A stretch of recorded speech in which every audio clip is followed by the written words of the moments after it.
Hey, g'day, fellas. G'day, fellas. I hope this thing's coming through loud and clear. Got to be honest with you, fellas, I don't know too much about this internet business. My son, he set me up. He said, come on, Dad, it's 21st century, get with the modern times, like. Set me up, got me, connected. So, I had having a few beers the other day with my old pal Al. He came round, have a couple of tinnies, watch the game. Afterwards, he goes, hey, on the internet. All right, he comes over here, this contraption over here. He punches in a few things with the old buttons over there. Next thing I know, I look at you, goes, have a gander over there, mate. Who do you think that is? You know that we are the only country outside of beautiful Belarus that has the first past the post electoral system. It's so undemocratic, it's totally archaic, and it operated in this country when only 4% of the population had the vote. I look at the screen, I'm like, no. Don't stone me. No, it never is. He's like, yeah, bloody is. It's Frosty. Frosty the bleeding snowman, mate. Oh, Greg Frost. Greg Frost, good boy. Oh, Greg, he's a Merryweather boy. We see him on the screen. What's he doing? He's giving some kind of speech over there in bleeding Pomeland. He's bloody changed his name. Gregory? Look on the title, Gregory? You there, Gregory? Greg Frost, mate. Snowman. Gregory Lauder? Lauder-frost? He's got bleeding double barrel name over there in Pomeland. Like he's speaking like a pom, like he's come from a laddie there, like. No fucking Greg. We all know Greg. I used to call him jumping Greg Frost. Fucking jump up, head straight out the fucking door when it's his time for a round. There you like, he loves a dollar bill, old Greg. Keeps them tight as well. Keeps them tight. Tighten the fucking nets, chuff that boy. Always on the lookout to make a few of them and all, like. But he seems to have done all right over there in Pomeland. Speaking like some kind of laddie-da kind of lord or something. Oh, he didn't speak like that down by us. Like he was a decent spin bowler, old Gregory. Get the fucking snowman in. This guy's settling in, Greg. Do the business, mate. Work him over. And here he is on the fucking screen, la-di-da. Oh, bleeding hell. So my son came around the next day and said, you go over there on that contraption over there. Punch in Gregory Lauder-frost. You see what you can find. Could call his hand in the till. Bit naughty over there in Pomeland. You don't mess around in Pomeland, £111,000, and that's pounds, that's not dollars. And that was over there in 1992. That's worth £250,000 today. Well, that's what he stole from the British taxpayer. Well, fruit don't fall far from the tree, you know what I mean? Because his old boy used to chat about the old family history. His old boy's a decent man, decent hard-working man. He used to work with the old boilers, come in and fit a boiler. Nothing wrong with him at all, decent fella. Same with his mother, nice old gal. Care assistant or something, I don't know, she's a tracer? So like, here's some kind of outbreak or something, she goes around and takes a few names and addresses in the local net. I mean, there's nothing special, decent people, sold the earth like. No airs and graces. And there's old Gregory, over there in Pomeland, speaking like he's all laddie-da. But I mean, his grandfather drove truck, again, nice old boy. No airs and graces. Old Gregory Lauder-frost, he's trying to be some kind of aristocrat over there or something? Well, because I remember, because his old dad used to say, like, he's got a great ancestor he came across, one of the first convicts. He came across from old Pomeland because he got his hand fucking in the till over there. So it seems old jumping Greg, the snowman, takes, he's a bit of a throwback from that side of things. He's a bit of a convict. And I mean, he did 2.5 years of Her Majesty's pleasure over there, and they don't mess around over there. Struth, old Greg Frost, eh? Lauder-frost. Laddie-da. Greg Laddie-da-frost, that's what we call him if he comes around here. Well, you're welcome back anytime, Greg. Come back anytime. But do yourself a favour, mate. I mean, don't be swanning around here talking like a bleeding pom, mate. Yeah, Merryweather. You're short shrift walking around like a pom round here, mate. So, but welcome back anytime, Greg. Hope you're doing well, mate. Gregory Lauder-frost. You big galah.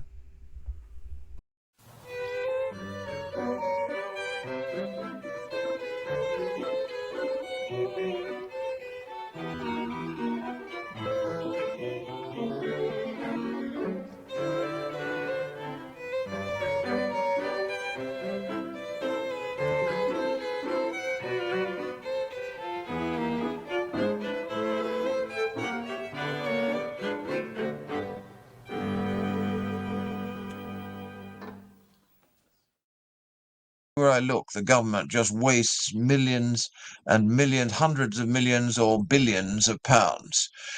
And they don't seem to realize this is not their money. It's not their money. It's our money. And the Ukraine war is just another example of a complete and absolute waste of our taxpayers' money. Hello. I want to talk to you today about the Traditional Britain Group's position on the East Europe scenario that's developing there. We do not believe that it is in Britain's interests to get involved in anything in Eastern Europe or indeed in Europe itself. We feel that 2 world wars and the 20th century have been sufficient for us on the continent and have done us no good whatsoever. We've achieved nothing in real terms as far as Britain is concerned, and our concern is for Britain. Now, on the continent at the moment, we have a situation developing in the Ukraine. We, Britain, are not interested in the Ukraine. We're not interested in any of the East European countries, apart from maybe traveling there as tourists. All of these countries have been fighting each other for 1,000 years. For 1,000 years, that's a long time. And it's got nothing whatsoever to do with us. Okay, this is a gentleman called Gregory Lauder-frost. That is how he presents himself, at least. And I watched his appearance on Millennial because I'd seen quite a lot that his organisation had come around with or have put about, and I was dubious about it. And so I thought, well, okay, I'll listen to him properly. And so I sat down and listened to him, and it was all very predictable, to be honest with you. And it sort of spurred me to do a little bit of investigation. And I think it turned up some quite interesting information, which correlates with my view about the wider dissident right and what the dissident right has become and possibly always was. And I'll just put it up front. I believe the dissident right at this point just is a Duganist asset. That doesn't mean that everyone involved in it is a Duganist. It doesn't mean that everyone involved in it is taking money. But I think a significant portion of the dissident right probably is taking money and certainly has Duganist. Well, whether they have sympathies or not, whether it's just that they're just they're trying to keep that money coming in, I don't know. Maybe 20% of the sort of big guys. I don't know. That's speculative. And I'm certainly not going to get into just like speculating and calling so-and-so connected, not without good reason. And this character, I've got absolutely good reason.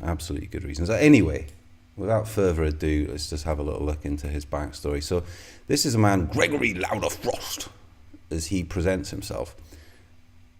This guy is a con man. He's a legitimate con man. Exactly what he is. Anyway, let's get into it. So, Mr. Lauder-frost was born plain old Gregory Frost in the Salvation Army Mothers Hospital, Hillcrest, in Merewether, Newcastle, New South Wales, in 1951. He was born to Australian Wallace Frost, who was the great-great-grandson of English convict Thomas Frost, who was transported to Australia in 1810 for stealing a large sum of money. Yeah, the fruit doesn't fall far from the tree with this one. Lauder-frost, so he barreled up, to be clear here. His mother was called Lauder and his father was called Frost, and he was born Mr. Frost, Gregory Frost, but he barreled up, as we'll see, because he wanted to present himself in a certain way. So Lauder-frost was sentenced to 2 years in prison for embezzling over £111,000 from Riverside Health Authority in 1992 and declared bankrupt in 1993.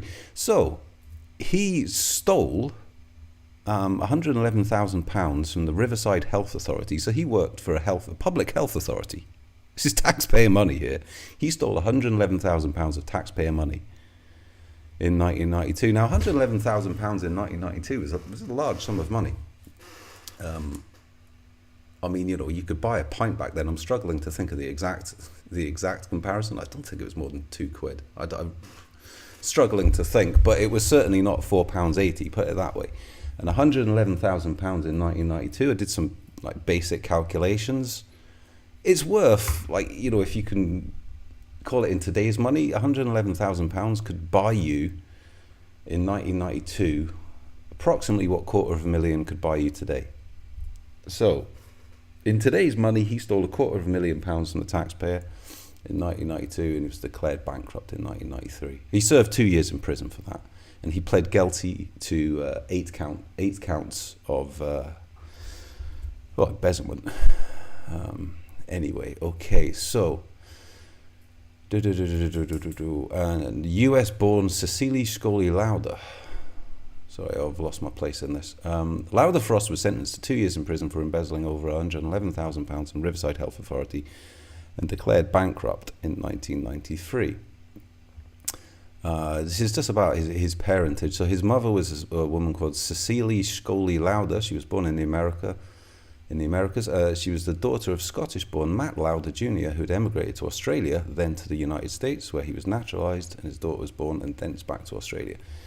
Whatever. He's basically, he's not an aristocrat. Excuse me. He is not an aristocrat at all. Anything but. His parents married at St Andrew's Church, blah, blah, blah, 1948.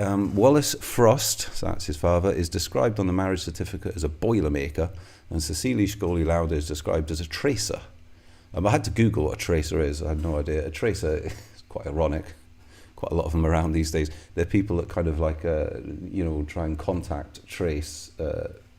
It's a health worker who, if there's a case of polio or something, they go and find someone, who the guy's been in touch with. Lauder-frost's grandparents are described on his birth certificate as a truck driver and an electrician. Now, there's nothing wrong with any of this. Fine, he's a working class Australian. Nothing wrong with that whatsoever. It's just showing you a kind of level of sort of LARP. Really, LARP is a word that gets bandied around quite a lot. But this guy's life is a LARP, as we will see. His great-great-uncle was a popular Scottish entertainer, Sir Henry Lauder. He made a considerable amount of money with his show business career.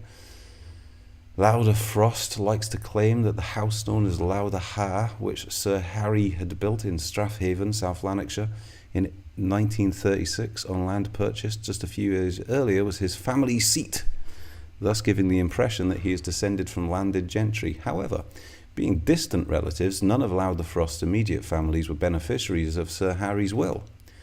Lauder Ha, that's the place, which was put in the name of Sir Harry's niece and companion, Margaret Greta Lauder, to avoid death duties, passed to Margaret Greta Lauder, and the house and contents were auctioned. So he kind of claims that he's got, he's of this seat, but it doesn't appear to be. Frost claims to be descended from the Lauders of the Bass, but his own family records appear to stop with John Lauder. Okay, simple old John Lauder. No double barrel here. Born 1630. Given that he has documented the extensive lineage and descent of the Lauders from whom he claims to descend, it is odd that he is not linked up to his own line. The only sources for Frost's descent from the Lauders of the Bass appear to be the claim that it's more than likely, inverted commas, that the fact that Sir Harry Lauder, a comedian, used to claim such descent. I mean, whatever. This is pretty frivolous stuff. It's kind of like that 1970s kind of archetype of a sort of, a working class guy trying to pass himself off as being one of the landed gentry. And you kind of think, in a strange kind of way, it's kind of almost charming. I wouldn't say charming, that's the wrong word. It's not charming, but you know what I mean? It's kind of like, it's a funny kind of little archetype of the British character, right? the guy that tries to pass himself off. It's like, you know, the Fawlty Towers episode, you know, with a guy that pretends to be, you know, Lord, whatever he is, and he's just got bricks in his briefcase. I mean, that is basically Lauder-frost. But as we'll see, it gets a little bit more dishonest and grubby when we look into the sort of political side of things. Anyway, I'll just continue with this article. By December 1981, he'd married his Polish first wife. Whatever.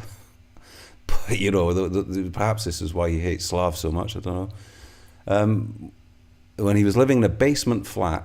Okay, so it doesn't say when he moved to Britain.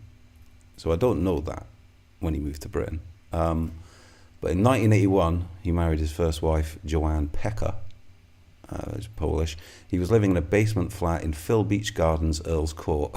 So he's an Australian living in Earl's Court in 1981. Oh dear. Then a very popular bedsit area with Australian immigrants and known colloquially as Kangaroo Valley.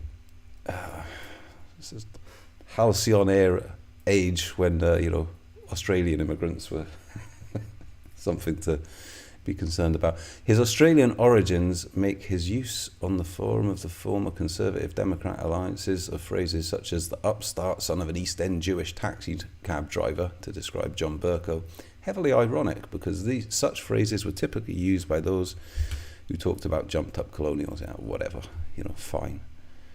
But he was living in a basement flat in Earl's Court, you know. Okay, this is none of this. This is not bad stuff. Any of this, is it really? Unless you're trying to pass yourself off as some landed gentry, and then it becomes slightly weird. But anyway, Lauder-frost is a member of several genealogy societies. He's happy to give advice to those seeking information on the Lauder or Frost families on the many genealogy websites that he contributes to. But his own birth is always conspicuously absent from every family tree on these websites. Well, whatever. Let's just skip through this, find the more interesting bits of information.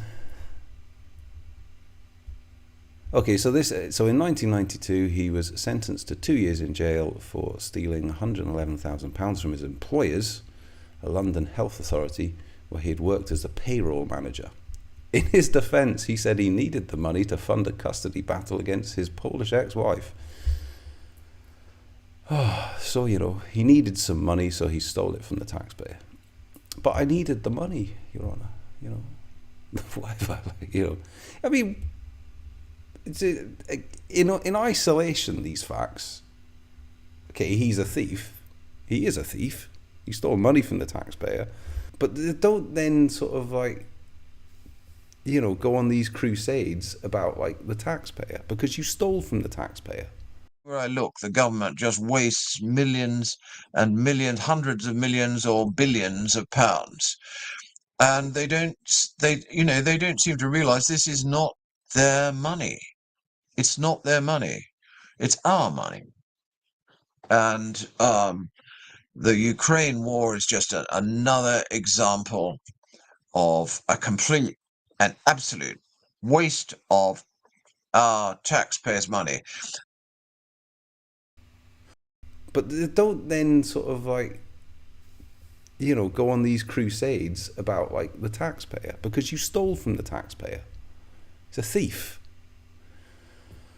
At this point, Private Eye often referred to him as Gregory Lauder-frost, whatever. I mean, where this gets grubby. So at this point, you just kind of think he's a lol cow, he's a liar, and he's a thief. Well, there's plenty of them around. You know, it's not really worth wasting that much time on them. But this chap, you see, what you're going to find now is he goes off on this tirade about Ukraine. And he gets incredibly angry at the thought of British taxpayer money, you know, which he could have snaffled, you know, if he was in the, you know, if he was working payroll, money that he could have stolen, that he gets very excited about. We do not have the money, and we cannot send our young men to die in countries that have nothing to do with us and where we have no interest. And Ukraine is one of them.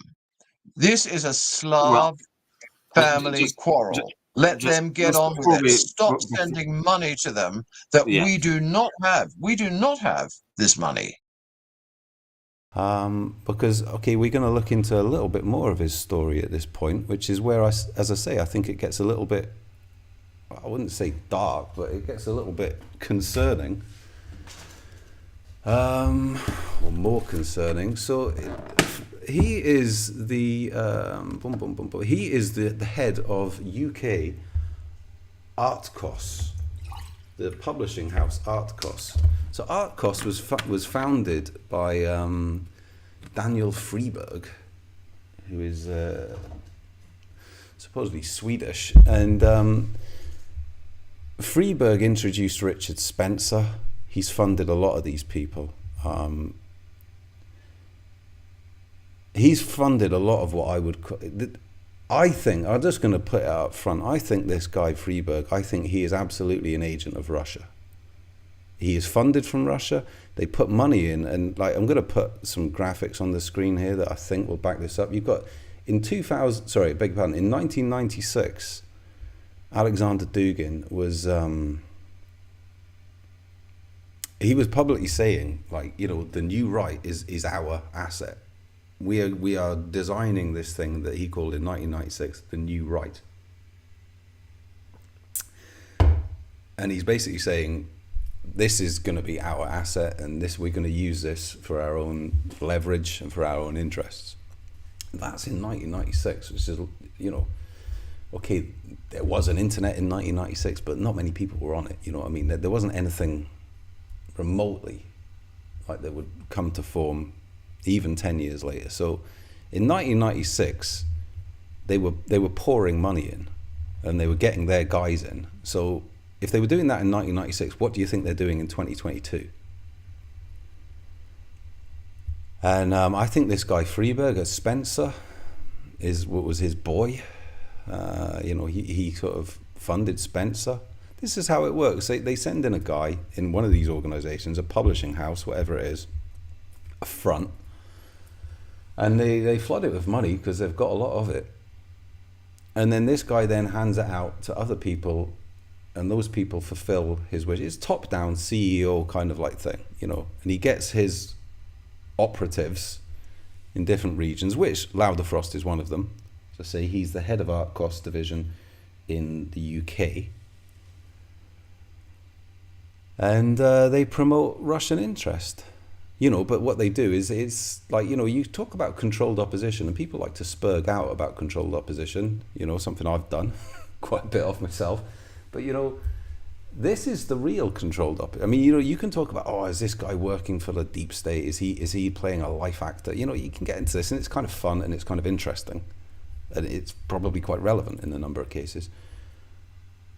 With this guy, this is the real deal, controlled opposition, because this is opposition that comes from a belligerent country, which is trying to control aspects of the opposition, what should be the opposition, the organic opposition in your country. So they're not, you know, they're not benign, which is, you know, a bit of an understatement. They are pursuing their own agenda, but they're LARPing. They're pretending to be these like outraged kind of nationalists, and they're trying to sort of, you know, present themselves as, you know, organic, but they're absolutely not. Now, Artcos published Dugin, like, you know, they publish his books. Not only that, he's got a weekly column on their website on Artcos Media. Let's have a look. Yeah, head of Artcos UK, Gregory Lauder-frost. Here's Friberg, John B. Morgan, all the rest of it. I mean, like I say, he funded Spencer. Spencer's wife is a Russian, a non-Slavic Russian, as it were. Not a Turkmeni, so you can draw your own conclusions. You know, like Spencer, Friberg, I mean, there's all sorts of them. They're literal, in my view, they're literal Russian agents. They're funded, they're compromised, whatever, it doesn't really matter. There's certainly a lot of money going around. Like, you know, if you look at, even before, I mean, there's money back then in 1996. If there was money in 1996 when Russia was on its absolute arse, you know, you had Yeltsin in power, people weren't getting paid for months on end. You work 3 months in a mine and everyone's like, you know, you don't get paid for 3 months, and everyone goes crazy when the payroll comes in. You know, Russia was like an absolute basket case in 1995, 1996. Yet they still had money to slush around. So if they had money then, when the place was in kind of anarchy, like, what do you think they have now? What do you think they have in the 2000s? And if they had money like this to flush around in the 2010s, 2012, 2015 and all the rest of it on these little political endeavors, what do you think they have now with this war going on? The last 2 years, like the Russian slush fund for kind of disinformation, demoralization and pursuing their own interests, it has been, I couldn't even speculate on how much money there is, but it's the sort of money which makes, you know, makes these Patreons, like, you know what I mean? I mean, Nick Griffin, absolutely 100%, no question. He's either on wages or he's compromised. Just no question whatsoever. Who's that guy? David Curtin. You know, all these characters, like, this is what these slush funds do. I think there's slush funds and they've got offices, obviously, you know, in Moscow or whatever. They're very, you know, they're very good. Your job, if you work for these people, is dedicated to, you know, essentially monitoring Western, you know, dissidents and deciding who to fund and who not to fund. And they've just got like budgets, like boof, you've got like numbers on a screen here, you know what I mean? So they look at someone and they've probably got a metric. You know, if you've got X amount of followers, if you've got X amount of reach, you know, they're probably relatively sophisticated in how they monitor that. People like Griffin, people like Curtin, people who like to LARP as political parties like Patriotic Alternative, you know, all these kind of groups, that they'll have files on them and they'll decide, okay, we're going to fund this guy, we're going to fund that guy. I think people like Griffin, they're actively funded. I think they're probably handled. It's just my estimation, my speculation. And then there's others. This is just how I suspect it goes. Now, again, I'm not going to cast any aspersions on whom exactly, but when you've got the dissident right, you've got this like confederation of essentially monetized forum posters, which is how I would describe them. And like on paper, there's nothing wrong with this at all, because like it's kind of like self-financed journalism, if you want to call it that. I don't know, whatever. If that's how they want to earn a living, good luck to them. If it comes from genuine people. So if it comes from Bob, who comes home from a hard day's work and listens to so-and-so's stream and he thinks, oh, it's great, he's really made some great points, and he bungs them 20 quid, good luck to it. I think, yeah, fair enough. Like, you know, if you want to send them some money, if you want to help them out, like, nothing wrong with that. Spend your money how you like. I really don't care. Like, you know what I mean? But what that model does is it opens the door to kind of this kind of infiltration, essentially, from groups such as the Russians. Because, again, speculation, only speculation, but I actually have no idea how much these people earn. I would imagine a few of them earn enough to make a reasonable living. Let's say they clear, like, I don't know, a couple of grand a month, something like that on their Patreon. I genuinely have no idea, but you'd have to assume they can pay the rent with it, they can keep their head above water. And I think most people will bung them a tenner here and there, 20 quid, whatever. Maybe they subscribe to their like Substack, and maybe they've got 800 quid coming in off Substack, and then, you know, they pick up a little bit here and there from like donations. If that's organic, hats off, good luck. They've worked out a nice little way to stay off, you know, working in, you know, whatever you're working on the internet, fine, got no problem. I'm not going to labour the point there. as I say though, I think, and again, it's just pure supposition, I think the way that whole operation works, I think these people have what you could call kind of white whale contributors. Now, if it's organic, maybe it's some guy, maybe it's just some guy who's made a lot of money. Maybe it's just, they get these kind of white whales who will bung them like, substantial amounts of money, reasonably substantial amount of money. Maybe they'll bung them $1,000 here and there. Oh, I really like your work. You're really saying it, but here's some money, because they want to help the guy out and whatever. Again, there's nothing wrong with that. But I think what these people do is they have their sort of bread and butter contributors, and then they have these kind of white whale contributors. If they're organic, again, spend the money like they like. I wouldn't care. But I think what happens is they come onto the radar of these Russian groups, and these Russian groups, they'll send $5,000 like it's, blowing their nose. You know what I mean? Now, $5,000, if you're just some dissident right character sitting around scratching his ass, is a decent little amount of money. Decent amount of money in anyone's world, really. But if they get like a $5,000 contribution and a little note to it to attach, see, I think it's quite clever the way it's done. It will say, I'm so glad that you haven't bought into all this Ukraine nonsense. Keep it up. You know what I mean? Or whatever. It'll probably be a little bit more sophisticated than that, but basically saying like, good on you for like not pushing this narrative. And like the guy at the other end will be like, fucking hell, I've got $5,000 here, like that's a big deal. And he'll read the little note that's attached to it, and he'll think to himself, well, I want to be able to ring this bell again.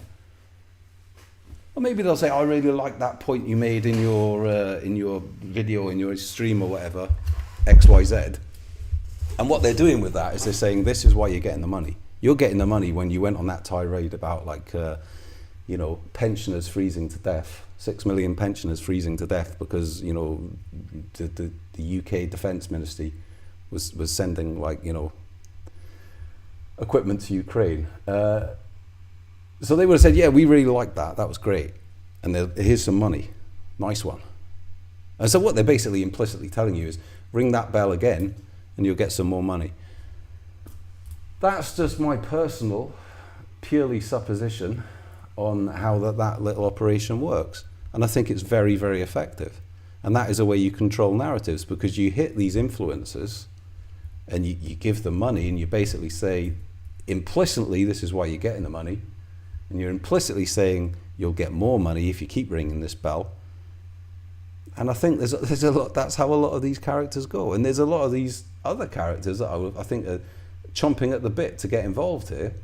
I mean, I could speculate, could speculate on one figure, I think Mr. Parvini would be very interested in having the sort of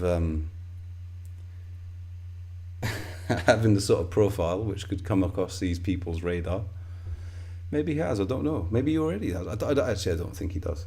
I'm not speculating on anyone in the dissident right directly here. I'm speculating on them broadly as a unit. And as I say, these people, whether they like it or not, I think they are being played. And now, if you're actively taking money, if you're actively doing this, if you've realised, if you've got sort of that little low cunning, that sort of, and you've kind of clocked onto the fact that, hey, I can really earn a few quid, and all I've got to do is kind of just lean into this point, which I kind of half believe anyway. It would take a pretty strong guy to sort of say, hang on, I'm not going to be their boy. You know what I mean? I'm not going to be the boy of like a foreign power. You know what I mean? But you see, this is where the LARP comes in. A lot of them can label it as like, they start going on about the great American empire and all this kind of stuff. And everything is now framed. And you'll notice that with people like Parvini. Everything is framed about the gay and everything. This is Duganistic. This is Duganist. And again, I don't think Parvini is on wages from the Russians. I think he'd like to be. I don't think he is. But by hook or by crook, because this is the other thing. When you've got, so this is, the dissident right is essentially corrupted. In my estimation, by Russia. Some would say it was designed this way, whatever, or it's been infiltrated. It's not hard to do this, is it? You push in money from organisations like Ardkos, which Lauder-frost is the head of the UK division, and then you promote people that ring the same bell that your CEO is telling you need to ring. And it's all adjacent stuff. I mean, this is the nature of Russian propaganda. Like, they will fund communists, they will fund like the hard left and BLM, and they will fund like, you know, the sort of like far right groups. They will fund the ethno-nationalist groups. They'll fund everyone because they're after demoralization. There's a lot of that around, as we'll see. You know, I mean, the dissident right is a demoralization asset. You know, if you want to call it a Duginistic asset. And in many ways, perhaps it's valid. Because if you look at what's happening in the world, in the West, and you're not demoralized to a certain extent, you're probably not paying enough attention. So I think some of that is organic, but I think it is unhealthy. The dissident right has become, in my mind, an organization, or, well, you know, whatever, a confederation of people that have kind of worked out a way of kind of building a platform and an income based on this kind of demoralization, this willful demoralization. And I think it's organic. I don't think people wake up in the morning and think, I'm gonna, like, you know, I'm gonna follow my, you know, I'm gonna demoralize the people. You know what I mean? I don't think it works like that. Again, I think some of it is valid, but it's very unhealthy beyond a certain point. And I think a lot of it is just like wallowing, pigs wallowing in their own, you know, well, what pigs wallow in. It becomes this kind of unhealthy, kind of like low energy, kind of like demoralization fodder. And I mean, if you can't see how beneficial that is to other groups, then I think you're clouded. Your logic is clouded. Like, demoralization is not a good destination. Like, you know, it's not a good place to be. It's depressing. It's when people kind of lose faith and they're losing belief in everything around them. Like, it's pretty horrific. And again, I think if you look at, there's a lot of dissident right people, and they kind of, everything is kind of based around this. No pun. You know, they'll spend their day like sourcing demoralization fodder for their content. Oh my God, look at this story. Look what this person said. You know, this traditional Britain group, you see, I was in this Telegram, because they've got a Telegram group, which I was in. You know, if anyone's listening to this, perhaps they're in that group as well, because it's got like thousands of subscribers or whatever. And I mean, it's relentless. And I thought at the time, like, this is a traditional, I didn't have any clue about this organization or this character, Lauder-frost. And I just thought, oh, this is basically demoralization, isn't it? It's just like, literally, they will source, you know, story after story. You know, and then you'll have like people commenting about the story. And it's horrible stuff, like, and it's horrible stuff which is happening. So again, there's some validity to it. But if that's all this, if that is a group on Telegram which the sole purpose of is to present stories which will demoralize you, and then you dig in and then you look at Lauder-frost, well, he's the head of the UK division of Ardkos, which is founded by Freiberg, who's promoted Spencer and Dugin. Like, Dugin every week on Ardkos's website, he's a paid like blogger, if you like. Let's see if I can find it here. You can, like, he writes, I don't know how many words. Let's say 5,000 words. Alexander Dugin. Okay. He, like, okay, what's his recent words? 23rd of December, the Russian people and its state, the future Hegelian perspective. 19th of December, all Russian ideology emerges from the front. So he writes a lot. He's one on the 23rd, one on the 19th. Then on the 12th, he writes like weekly, sometimes bi-weekly. Realism in international relations. This is an absolute Duginist front. This is a Russian propaganda front, Ardkos.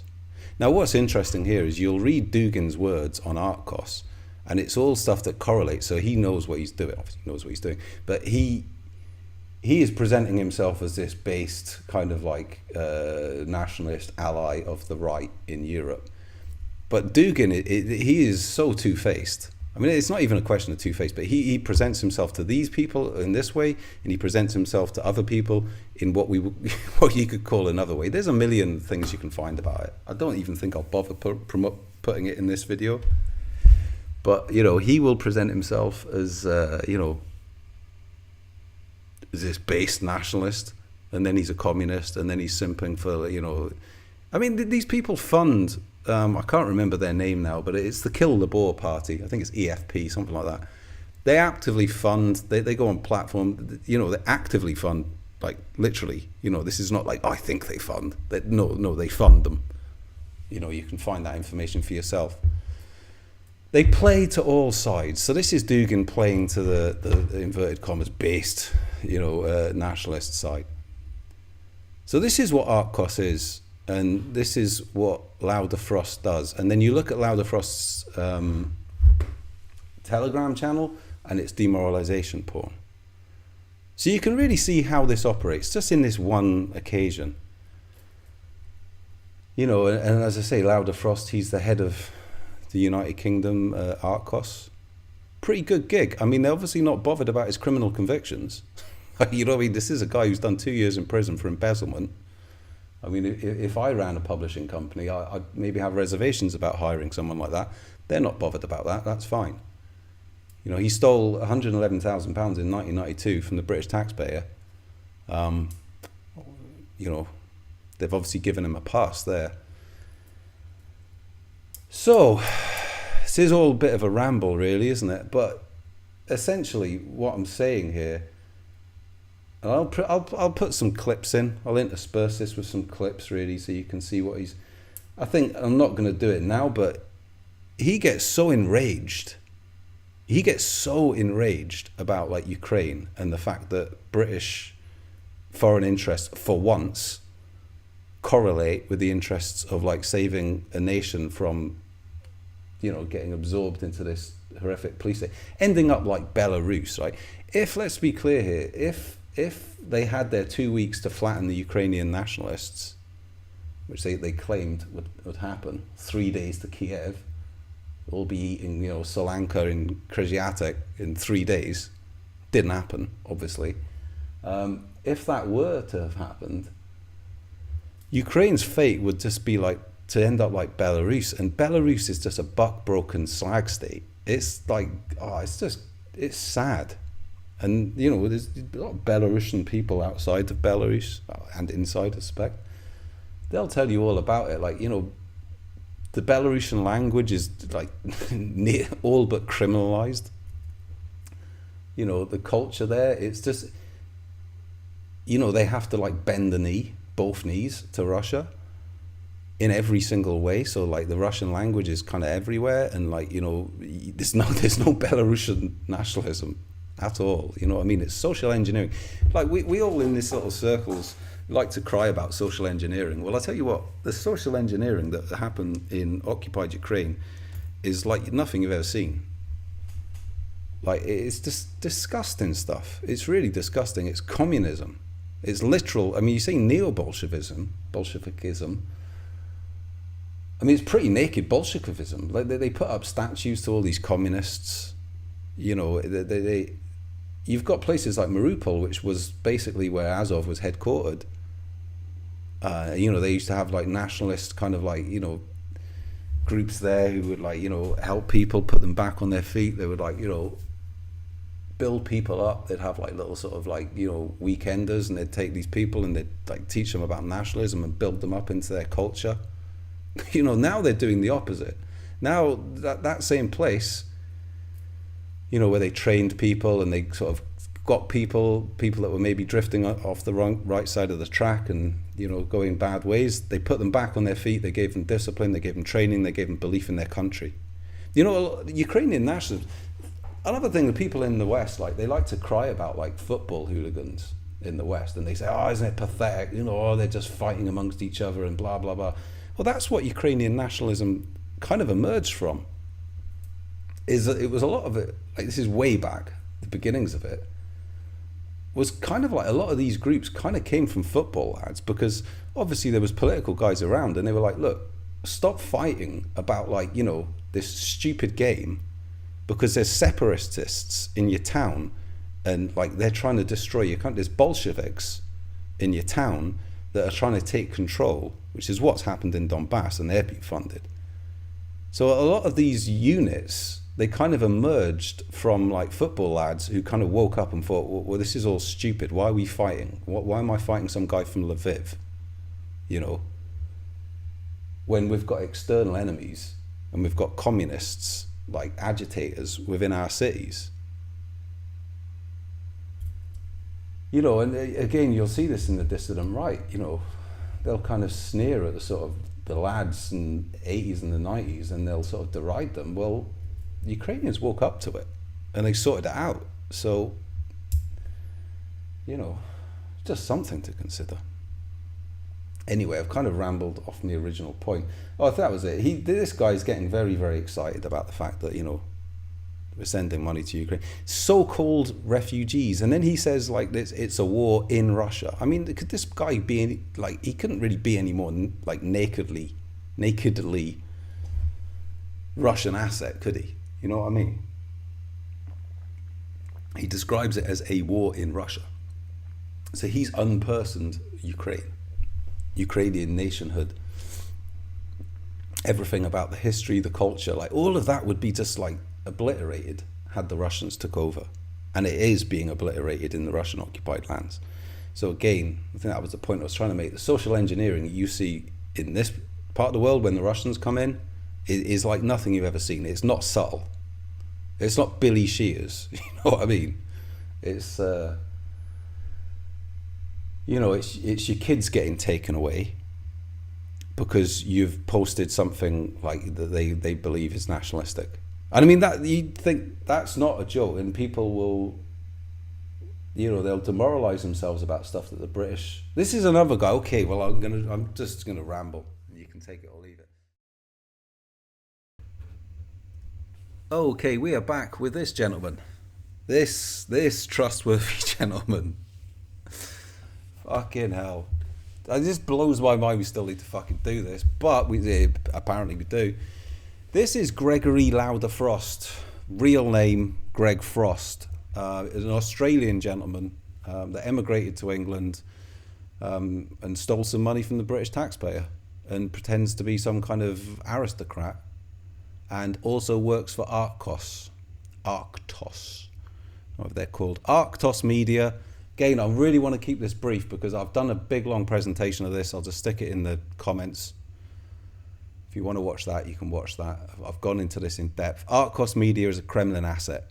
100%. It's a Duginist asset. It promotes Dugin. It promotes all these people. All these people in this network, they're all on fucking Arctos.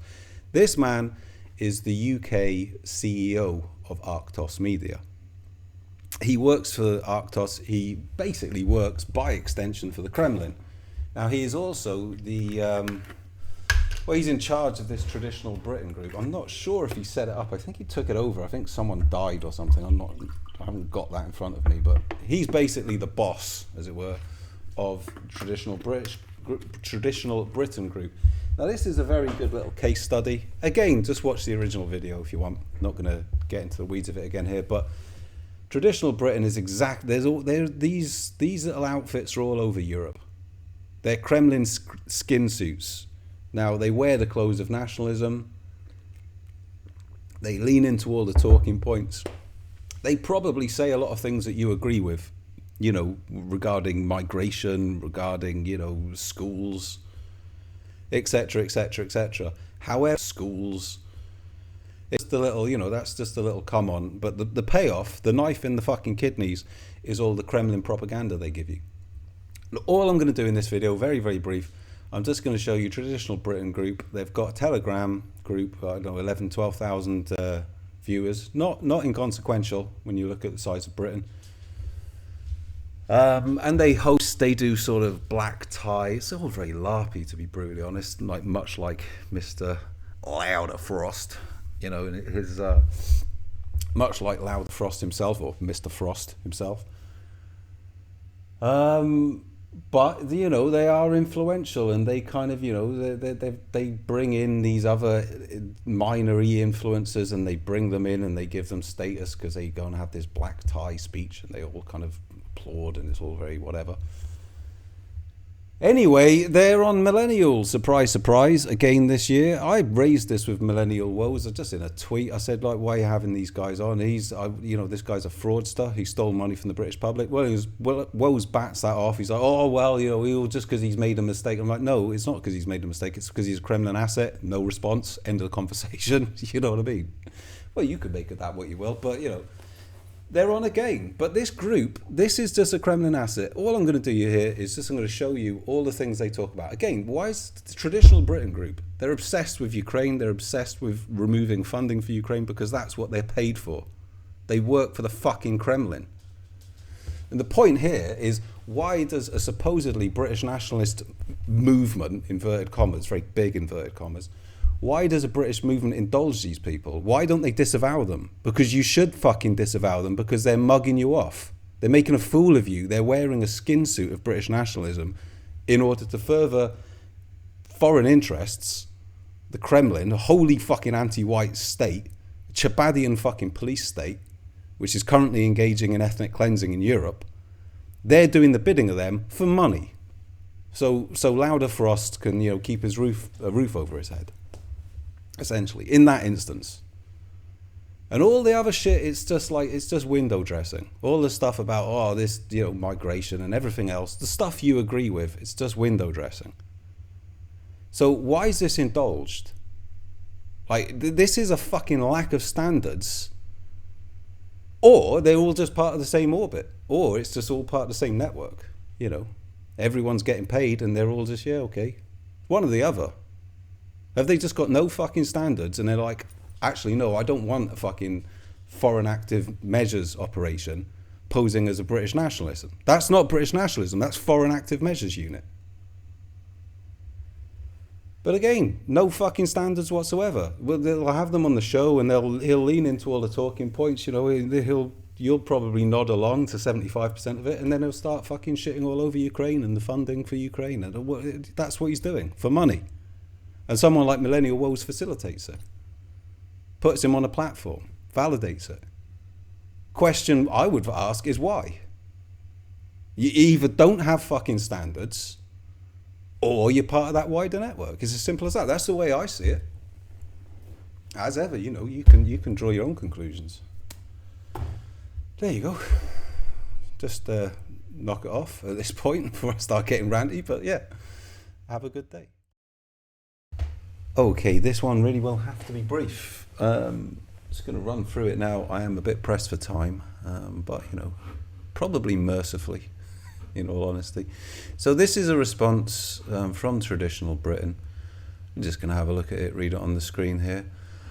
Well, he's talking about my claims, essentially, and what he makes of it is fair enough response. He's perfectly entitled to it. You know, I'll just go through it and say what I think.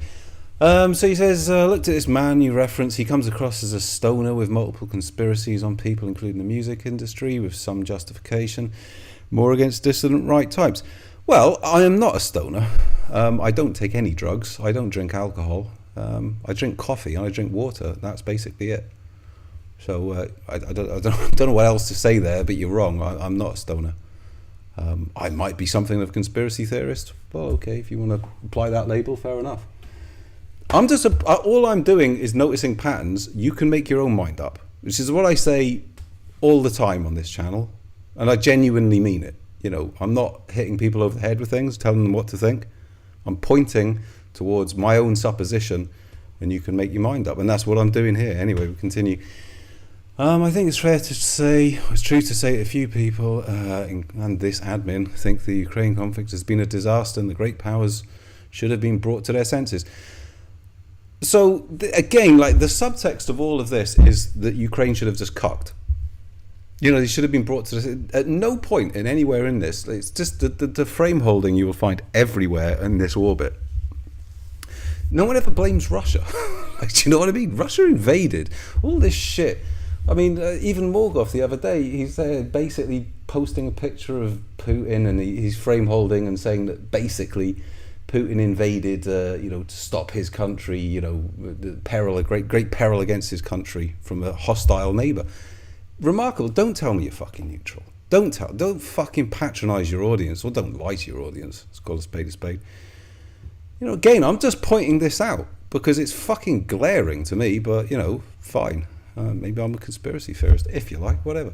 Anyway, continue. Blah, blah, blah. There is no party line. Oh, okay, fair enough on paper. As I'm going to get to the key point, perhaps I should say this up front. Okay, no, let's press on. Let's just read through this first. Disaster. Ukraine cannot win, not without formal Western intervention. So we should just cuck. Just let Russia have this fucking huge natural resource, all these porous borders to Western Europe, or Eastern Europe, bordering on Central Europe, which they're already flooding or attempting to flood migrants through Poland. As I've pointed out on a separate video, if you're against illegal migration from Iqbal and all his friends, in Afghanistan, all the rest of it, illegal, undocumented, coming across the fucking border, if you're against that, you fucking should be for, the maintenance of the Ukraine, because without that border, all porous to Romania and all the other, hundreds, thousands of miles of border there. At the moment, they've got a very small border, Belarus, their satellite state, and they're still trying to get people through it. Again, I've pointed all this out before. I don't want to just repeat myself here. But, it's a key point that these people should understand. If Ukraine falls, Europe will be flooded full of even more hostile third world migrants than you can imagine. So, anyway, I'll continue. In any negotiation now, Ukraine will lose a significant fraction of its territory. Again, this is just why didn't they cuck? This is just millennial woes. Why didn't they just surrender? Oh my God. Hundreds of thousands have lost their lives. Millions have left, including young males, Ukrainian males, and few. I mean, not that many young Ukrainian males will have left, I don't think. They might have left in the first week when they could get under the bar before the law came in, possibly. Other ones would have had to pay their way out, which is not fucking easy, even if they've got the money, $5,000, something like that, people say. But that's not simple at all, and they've still got to get across the border. I don't think that's a significant portion. But he is right, few will return, if not compelled. Yeah, well, that's true. Ukraine's in a fucking shit situation. This is what happens when a global power invades your country. You're in a shit situation. You choose the best thing that you can possibly do in that situation, and then you plow ahead and you press on. You try to fight the biggest threat that's in front of you in that moment. But, it's like I said on that Millennial Woes video, people like him would just roll up into a ball. They'd just fall on the floor at the first bit of peril. They wouldn't fight back because they've got no fucking experience. They'd just fold. Why didn't they just surrender? Or they might get turned into fucking they might get global homos in 15 years. So they should just surrender to this fucking disgusting Shabadian KGB police state, which is already like Kalergi on steroids. Not Kalergi, but mass ethnic replacement on steroids in the occupied territories. They're just literally ethnically cleansing it. So that's why you didn't fucking surrender. But again, this is never raised as a counterweight. It's just, Ukraine's now, it's terrible. Well, of course it's fucking terrible. It's been invaded. Anyway, billions have been siphoned off for dark money investments. Now, this is a key thing as well, because they're not actually sending money to Ukraine. They're giving Ukraine effectively gift vouchers to spend with UK military contractors. I mean, if you really want to be a ruthlessly kind of hard-headed person here, this is actually good for the British economy. Again, these people will never frame it in this regard. It will be like, money's going over there in suitcases and stuff, which is bollocks. That's not happening. They're essentially getting gift vouchers, like I say. Same with the US. They're turbocharging US and UK industry with it. Now, that there may be some people who've got a problem with that. It is, it's problematic when you think about it, isn't it? But that's just the nature of it. Anyway, we'll continue. Energy and food inflation has spiraled. Well, there is an agenda at play here, isn't there? What are you going to do? I mean, they'll do that one way or the other. Censorship industrial complex has been supercharged, complete disaster. It's been invaded. Like, what do you want Ukrainians to do here? In part driven by malign US elites meddling. Again, no mention of the fucking Russian invasion. Like, this is a fucking elephant in the room with all these people, isn't it? These completely objective, neutral people. This was dramatically compounded by Russia's fearsome response. You see the framing there? It's a fearsome response. Do you see that? I mean, do I have to labour this point? Don't poke the bear. It's no fucking response. It's a fucking unprovoked invasion, which Kremlin propagandists would tell you is you've poked us for too long. What with not wanting to have your country fucking subverted. They took they took Crimea. That was an illegal invasion. Disgusting. Anyway, okay, we'll continue. In part driven by blah blah blah. That was dramatically compounded by their fearsome response. Ooh. What position do you think the Ukrainian people would take in any election? Well, I'm not entirely clear what he means by this. I can guess. If you're saying that they would rather cuck, I think you're absolutely wrong. And I say that as someone in Ukraine. No one. I mean, I guess there will be some percentage, because I mean there are some percentages, and you imagine they're keeping themselves very low to the ground, like. But there were some people, that were pro-Russia. Most of those will have gone, in all honesty. Other than that, no one wants to cuck. You don't hear this at all from Ukrainians. You hear this from Westerners putting it into their mouths, but you don't hear it from Ukrainians. This is just not true. Like, but anyway, we'll continue. None of this means we are pro-Putin or his hirelings, blah, blah, blah. Britain's interests first, blah, blah, blah. Well, Britain's got foreign interests. Whether you like it or not, Britain's got a foreign policy and always has had a foreign policy. It's whatever you think of it. This is the world we live in. It is the great game for some people, whatever you want to call it. They've decided that this is Britain's foreign interests. Now, I would argue, and as I've argued previously, in previous decades, these foreign interests were giving money to Afghanistan, all these disgusting places, and they were going into, the Middle East. Now you're helping to prop up the most nationalistic country in Europe by a fucking country mile, full of far-right nationalists who are heroes here. Literally heroes. Literally posters in the fucking street, graffiti everywhere for them.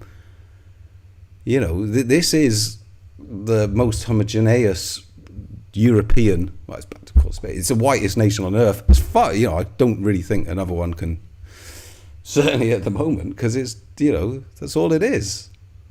There's a couple of Tatars floating around. I mean, they're basically white anyway, but that is it. And this is what these people are very angry about. They're angry about funding, a far-right nationalist militia who are now in the army, who have control of the army. They have, psychological control, whatever you call it, cultural control. They are the heroes. There's no fucking pictures of Zelensky anywhere. There's no fucking statues of him. There's no fucking murals for Zelensky. There's murals for fucking Azov 3rd Battalion. There's graffiti for Azov 3rd Battalion.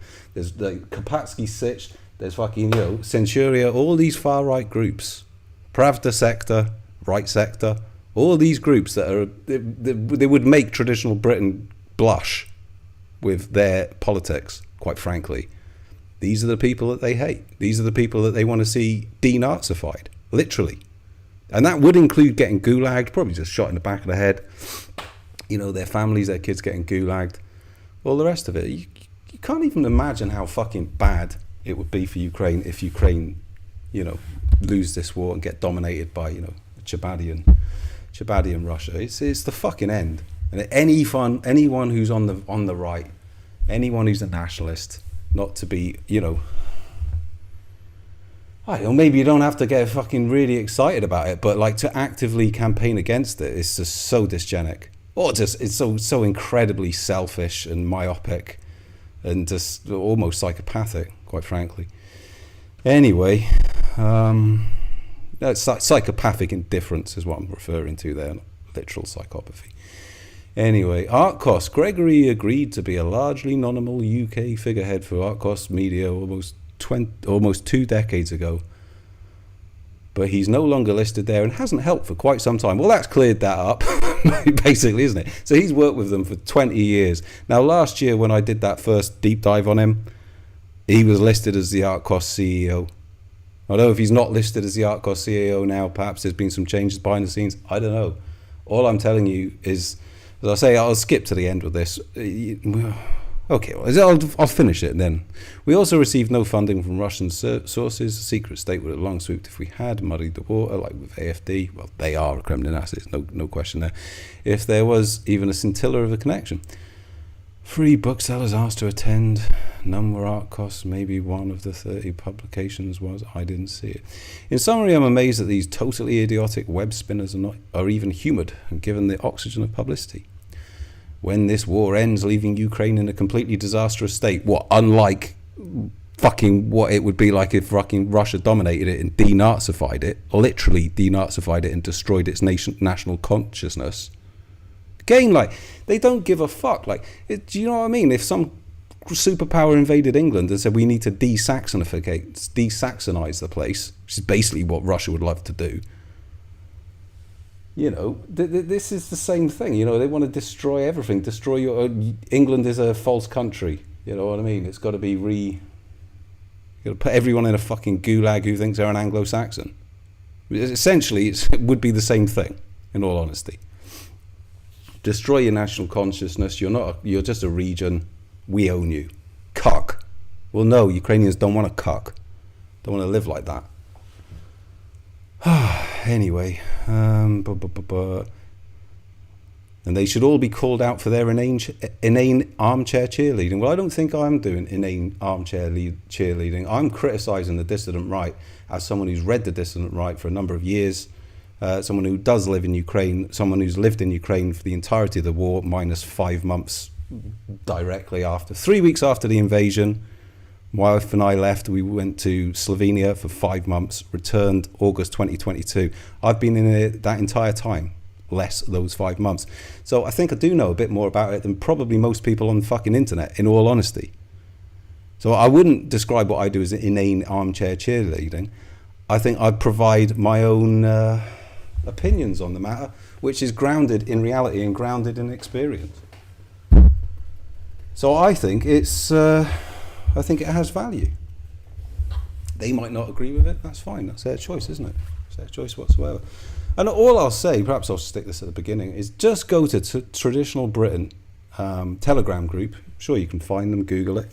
Just go through and punch in Ukraine and scroll through all the articles. They're telling you, no, we're neutral. We're neutral. Well, just look at all the articles they've pushed over the last, 2.5 years. Because it's all been fucking anti-Ukraine. I skimmed through all the way through. I didn't see anything even remotely kind of neutral. You know, they're promoting, there's Artcost links in there, there's Zero Hedge links in there, there's RT links in there, all the fucking rest of it. So just, judge them by their output, not by what they say here. Judge them by, go and have a look at last year's Millennial Woes stream with them. Skip through to the Ukraine conversation. Again, I'm sure you can find it. It's about half an hour in, something like that. And just look and listen to Lauder-frost. He's ranting. He's furious. He's just dominating. He's just almost spitting with rage at the idea of this. Now, okay, maybe Traditional Britain, maybe they, as the organisation, aren't funded.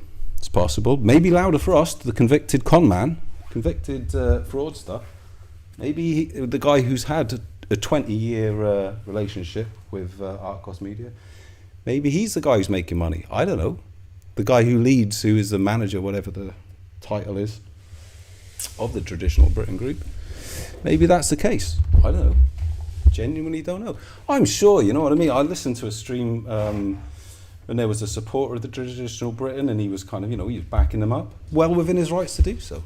He's got pals in there, but I'm sure there's a lot of people in Traditional Britain that are all right. I'm sure there are, but there's probably, I would suggest there's people in there who are making money. I don't know. You can make your own mind up, as ever. That's all I ever say. My supposition, make your mind up about it. You want to call me a conspiracy theorist or a stoner? Don't smoke drugs, don't drink, don't take any drugs at all. as I say, but whatever. You want to call me, apply any label you like to discredit it, knock yourself out. All I'm doing is just my supposition. Take it or leave it.